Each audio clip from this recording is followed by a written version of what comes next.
ആഷിഖ് എന്നോടൊപ്പം ഉണ്ട്, ഞങ്ങളുടെ പ്രതിനിധി കോട്ടയത്ത് നിന്ന്. ആഷിഖ്, ഇന്ന് വൈകുന്നേരം വരെയും അല്പസമയം മുൻപ് വരെയും അവിടെ നിന്ന് വലിയ ബഹളവും പ്രതിഷേധവും വികാരവിക്ഷോഭ പ്രകടനങ്ങളും ഒക്കെ കണ്ടു. ആഷിഖ് എവിടെയാണുള്ളത്? എന്താണ് ഈ സംഭവം അവിടെ ഉണ്ടാക്കിയിരിക്കുന്ന പ്രതികരണത്തിന്റെ സ്വഭാവം എങ്ങനെയാണ്?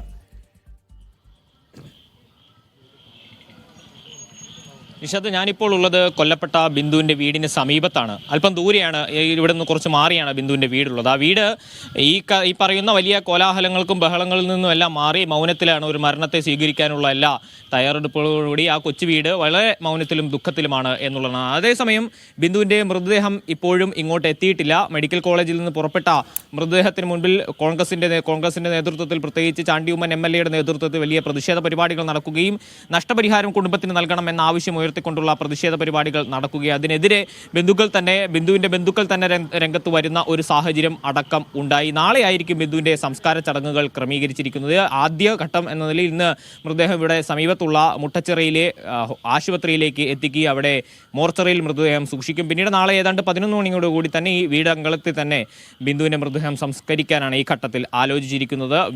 കുടുംബത്തെ സംബന്ധിച്ചിടത്തോളം വ്യക്തിപരമായ ഒരു നഷ്ടം എന്ന നിലയിൽ തന്നെ അതിനെ കാണേണ്ടതുണ്ട്. കാരണം ആ കുടുംബത്തെ, 2 മക്കൾ അടങ്ങുന്ന ആ കുടുംബത്തെ നോക്കിയിരുന്നത് ബിന്ദുവാണ് എന്നാണ് ഇവിടുത്തെ പ്രദേശവാസികൾ അടക്കം പറയുന്നത്. ഇവിടുത്തെ തലയോലപ്പറമ്പിലുള്ള ഒരു ചെറിയ വസ്ത്രാലയത്തിൽ ജോലി നോക്കിക്കൊണ്ടായിരുന്നു എഞ്ചിനീയറിംഗിനും നഴ്സിംഗിനും പഠിക്കുന്ന 2 മക്കളെ ബിന്ദു വളർത്തിയിരുന്നത്. അതിനിടയിലാണ് നവമി മകൾക്ക് ഒരു അസുഖമുണ്ടാവുകയും തുടർന്ന് മെഡിക്കൽ കോളേജിൽ പ്രവേശിപ്പിക്കുകയും ചെയ്യുന്നത്. അതിനിടയിൽ വരുന്ന ഒരു ദുരന്തം എന്ന നിലയിലാണ് കുടുംബം അതിനെ കാണുന്നത്. അതേസമയം സംസ്ഥാനത്തെ സംബന്ധിച്ചിടത്തോളം, അതിൻ്റെ രാഷ്ട്രീയ സാഹചര്യങ്ങളെ സംബന്ധിച്ചിടത്തോളം വലിയ പ്രസക്തി കോട്ടയം മെഡിക്കൽ കോളേജിലെ അപകടത്തിനുണ്ട് എന്നുള്ളതാണ്.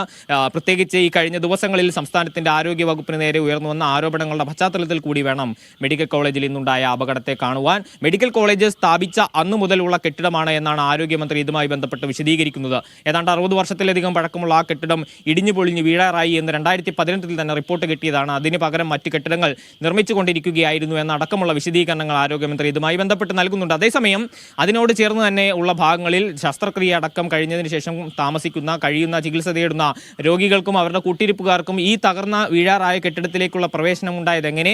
അവിടെ ശുചിമുറി ഉപയോഗിച്ചുകൊണ്ടിരിക്കുമ്പോൾ ഒരു സ്ത്രീ അത് ഉപയോഗിച്ചുകൊണ്ടിരിക്കുമ്പോൾ ആ കെട്ടിടം അപ്പാടെ ഇടിഞ്ഞു വീണ് അതിനുള്ളിൽ പെട്ട് ജീവൻ നഷ്ടപ്പെടാനുണ്ടായ സാഹചര്യം എന്താണ് എന്നടക്കമുള്ള കാര്യങ്ങളിൽ ഒരു വിശദീകരണം മന്ത്രി ഇതേവരെ നൽകിയിട്ടില്ല. ആ കാര്യങ്ങളിലെല്ലാം കളക്ടറുടെ റിപ്പോർട്ട് വരട്ടെ, അതിന്മേൽ നടപടികൾ ഉണ്ടാകും എന്ന വിശദീകരണമാണ് മന്ത്രി നൽകുന്നത്. അതേസമയം ഈ കെട്ടിടം ഇടിഞ്ഞു വീഴുന്നതിന് ശേഷം ഏത് നിലയിലുള്ള ഇടപെടലാണ് ഉണ്ടായത് എന്നുള്ള ചോദ്യം കൂടി ബാക്കിയാകുന്നുണ്ട്.